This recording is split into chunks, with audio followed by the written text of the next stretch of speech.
सुबह के करीब 10 बजे का वक्त था। दिल्ली की एक बड़ी कंपनी विराज कॉर्पोरेट हाउस के गेट पर सिक्योरिटी गार्ड आरव तैनात था। उसने अभी अभी टिफिन खोला था और खड़ा खड़ा जल्दी जल्दी खाना खा रहा था। चेहरा थका हुआ था, आंखों में बेचैनी साफ झलक रही थी, जैसे मजबूरी में ये करना पड़ रहा हो। इसी बीच कंपनी का मैनेजर वहां आ धमका। उसने ऊंची आवाज में चिल्लाकर कहा, "ये क्या हो रहा है? ड्यूटी टाइम में खाना? तुम्हें शर्म नहीं आती? कंपनी की इज्जत का जरा भी ख्याल नहीं है तुम्हें?" आरव के हाथ कांप गए। टिफिन तुरंत बंद करने लगा, लेकिन मैनेजर का गुस्सा यही नहीं थमा। उसने टिफिन छीनकर जमीन पर पटक दिया। खाना चारों तरफ बिखर गया। लोग ठिठक कर देखने लगे। कोई धीरे से हंस पड़ा तो कोई बस तमाशा देखने में लगा रहा। मैनेजर और करीब आकर गुस्से में बोला, "अबे चुप क्यों हो? ड्यूटी के वक्त खाना क्यों खा रहे थे? बोलो, वजह क्या है?" आरव की आंखें नम हो चुकी थी, गला सूख गया था। कांपती आवाज में आखिर उसने हिम्मत जुटाकर कहा, "साहब, मां बहुत बीमार है। सुबह मैंने ही खाना बनाया था, इसलिए देर हो गई और खाना साथ में ले आया था। सोचा टाइम मिलेगा तो खा लूंगा, लेकिन भूख बर्दाश्त नहीं हुई तो खड़ा खड़ा खाना शुरू कर दिया। यही कसूर है मेरा।" मैनेजर तमतमाया, "बहुत बड़े बहानेबाज हो तुम।"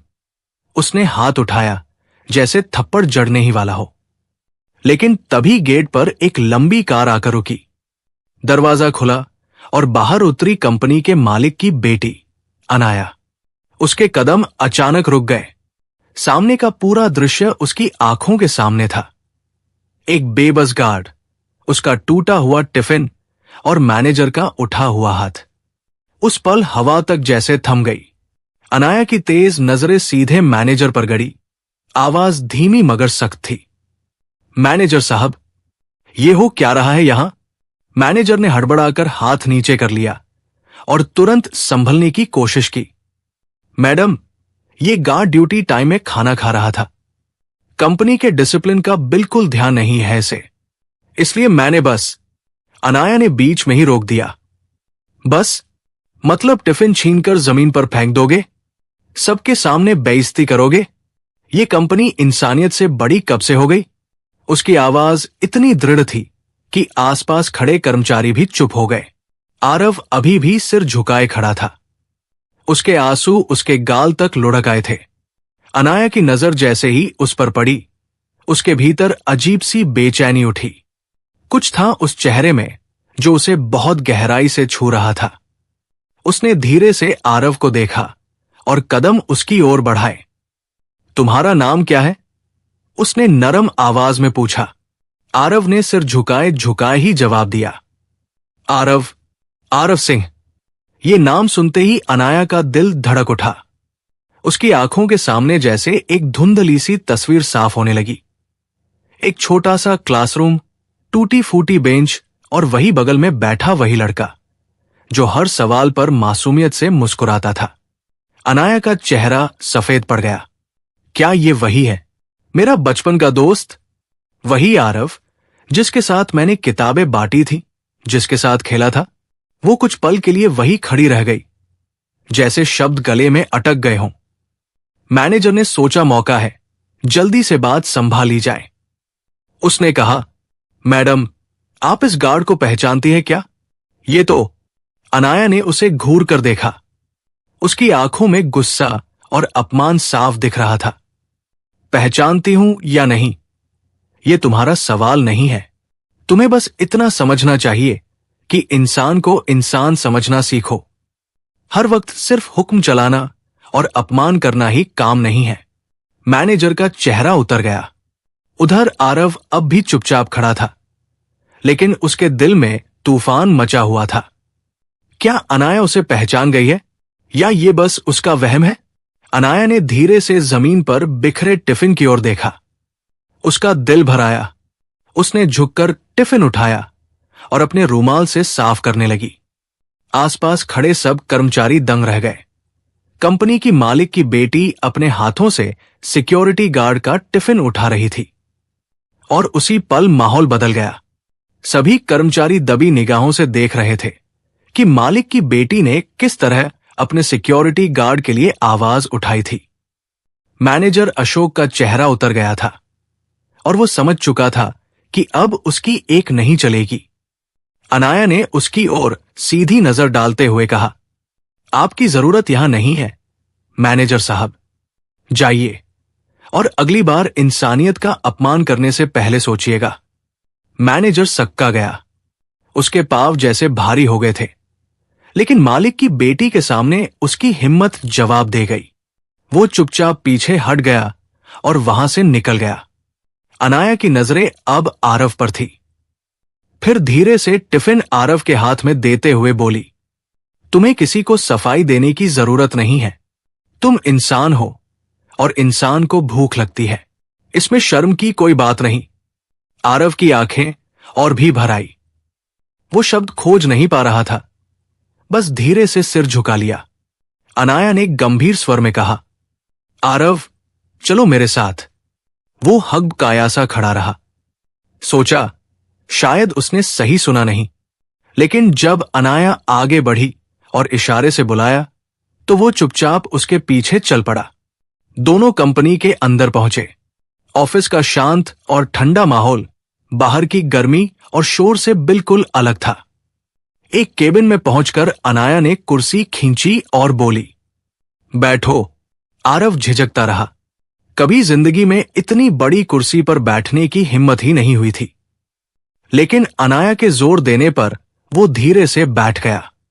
अनाया ने पानी का गिलास उसके सामने रखा और गंभीर आवाज में कहा, अब सच सच बताओ आरव, ये सब क्यों हो रहा है? तुम गार्ड क्यों बने हुए हो? तुम्हारे सपने तो हमेशा बड़े थे ना? आरव की सांसें भारी हो गई। उसके चेहरे पर दुख साफ लिखा था। कांपते स्वर में उसने कहा, अनाया, हालात ने मुझे तोड़ दिया। पापा के जाने के बाद मां की बीमारी ने घर की सारी ताकत छीन ली। नौकरी के लिए बहुत कोशिश की, लेकिन कहीं काम नहीं मिला। मजबूरी में यहां सिक्योरिटी गार्ड की नौकरी करनी पड़ी, वरना पढ़ाई में मैं कभी पीछे नहीं था। बस किस्मत ने साथ नहीं दिया। इतना कहकर उसने सिर झुका लिया। उसकी आंखों से आंसू टपक कर मेज पर गिरने लगे। अनाया की आंखें भी नम हो गई। बचपन की यादें जैसे उसकी आंखों के सामने जीवंत हो गई।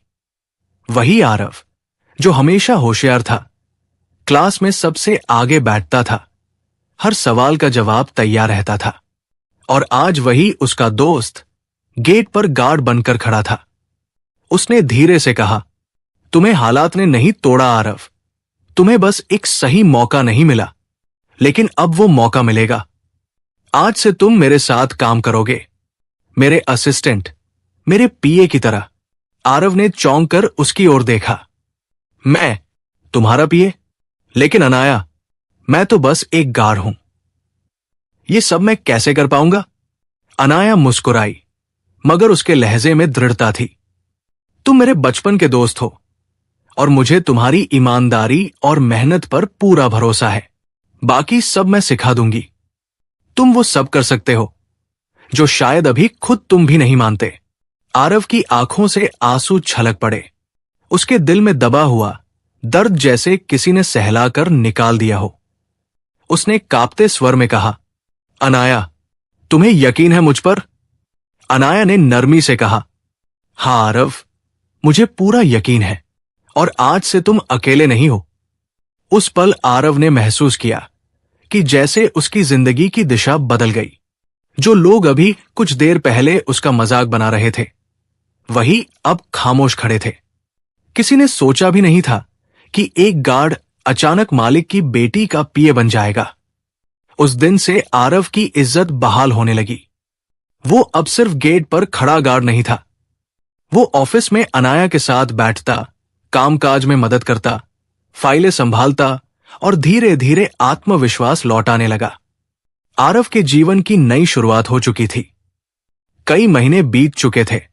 अब ऑफिस में सभी की नजरें बदल चुकी थी।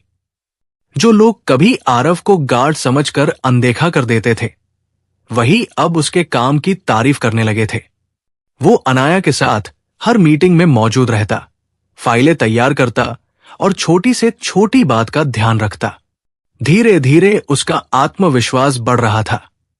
लेकिन तभी कंपनी पर बुरा वक्त आ गया। विराज कॉर्पोरेट हाउस लंबे समय से स्थिर चल रही थी, मगर अचानक मार्केट में बदलाव आने लगे। नए नए प्रतिद्वंदी कंपनियां खड़ी हो गई। महीने के रिपोर्ट में साफ दिखा कंपनी घाटे में जा रही थी। ऑफिस के कॉन्फ्रेंस रूम में मीटिंग बुलाई गई। बड़े बड़े अधिकारी सिर झुकाए बैठे थे। माहौल में डर और निराशा फैली थी। मालिक खुद बेहद परेशान नजर आ रहे थे।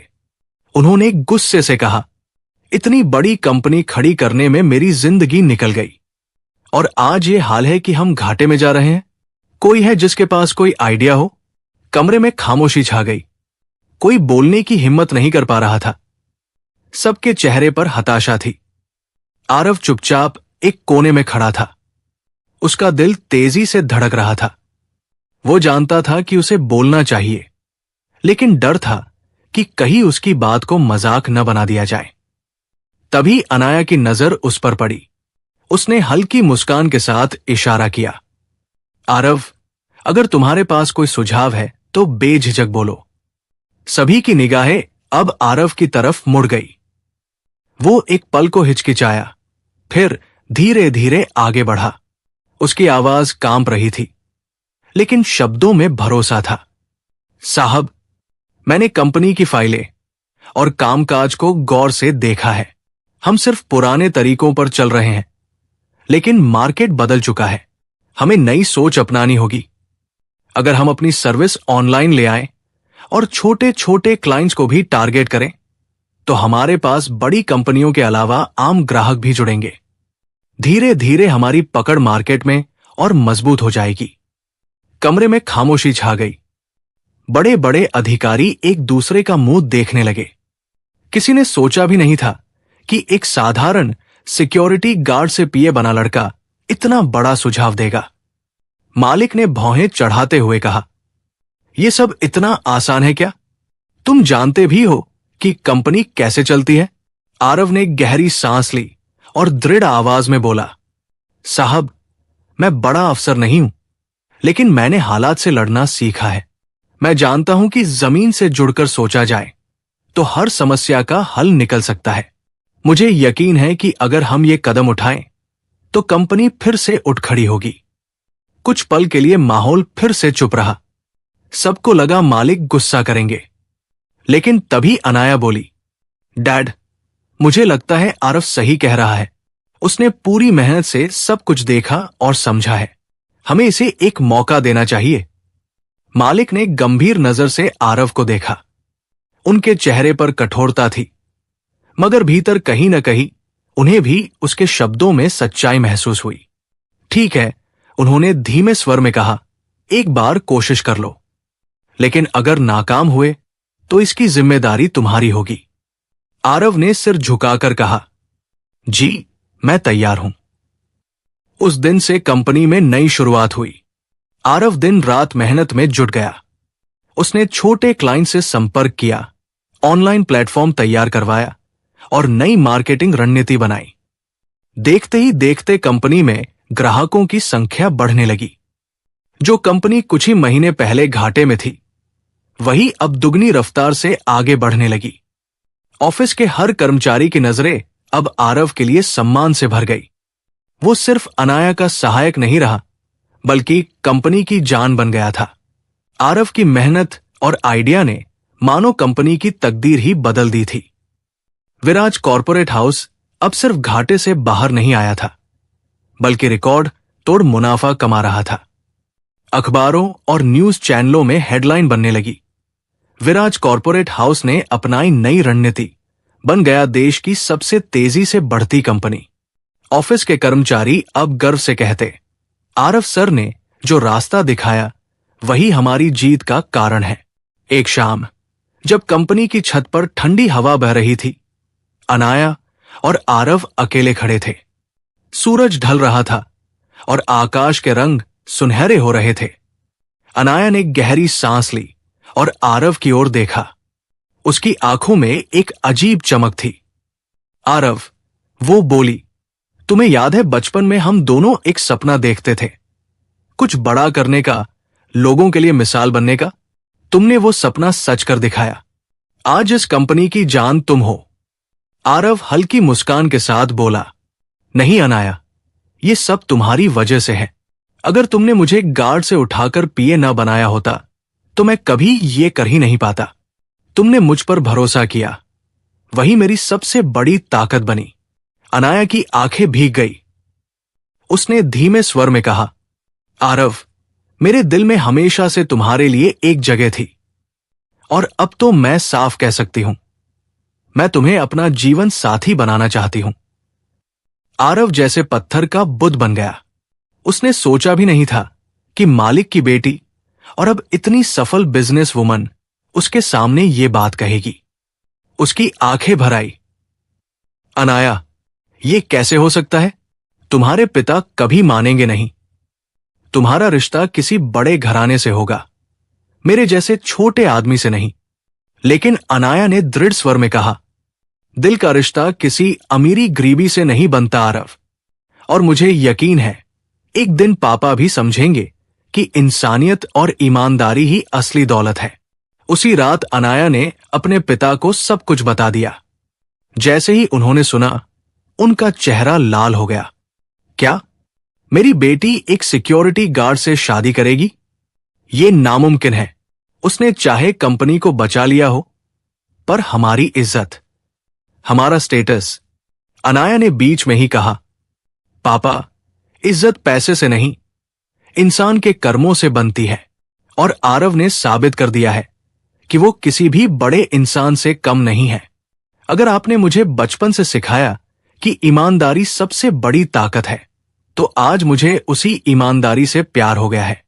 पिता कुछ पल के लिए खामोश हो गए। उनके भीतर द्वंद्व चल रहा था। एक तरफ समाज और शोहरत, दूसरी तरफ अपनी बेटी का विश्वास और उस लड़के की मेहनत। कुछ दिन बाद कंपनी के वार्षिक समारोह का आयोजन हुआ। सब कर्मचारी मौजूद थे। मालिक मंच पर खड़े हुए और उनकी आवाज गूंजी, आज मैं सबके सामने ये कहना चाहता हूं कि हमारी कंपनी को बचाने वाला कोई बड़ा उद्योगपति नहीं, बल्कि एक सच्चा इंसान है, आरव। हॉल तालियों से गूंज उठा। मालिक ने आगे कहा, और आज से मैं आरव को सिर्फ कर्मचारी नहीं, अपने परिवार का हिस्सा मानता हूं। सबकी नजरें अनाया और आरव पर टिक गई। उसी मंच पर मालिक ने अपनी बेटी का हाथ आरव के हाथ में रख दिया। अगर मेरी बेटी ने उसे चुना है, तो मैं भी इसे अपना दामाद मानता हूं। तालियों और खुशी के शोर के बीच आरव की आंखों से आंसू बह निकले। ये उसके जीवन का सबसे बड़ा सम्मान था। कुछ ही दिनों बाद धूमधाम से शादी हुई। अमीर घराने की बेटी और कभी गार्ड की नौकरी करने वाला लड़का अब एक दूसरे का जीवन साथी बन चुके थे। दोस्तों, इस कहानी ने हमें सिखाया कि इंसान की असली पहचान उसके पैसों से नहीं, बल्कि उसकी ईमानदारी और कर्मों से होती है। आरव ने हालात से लड़कर साबित किया कि अगर जज्बा सच्चा हो तो कोई भी मंजिल पाना मुश्किल नहीं। अब सवाल आपसे है, अगर आप अनाया की जगह होते तो क्या इतना बड़ा फैसला लेकर समाज और परिवार की सोच के खिलाफ जाते? कमेंट करके जरूर बताइए।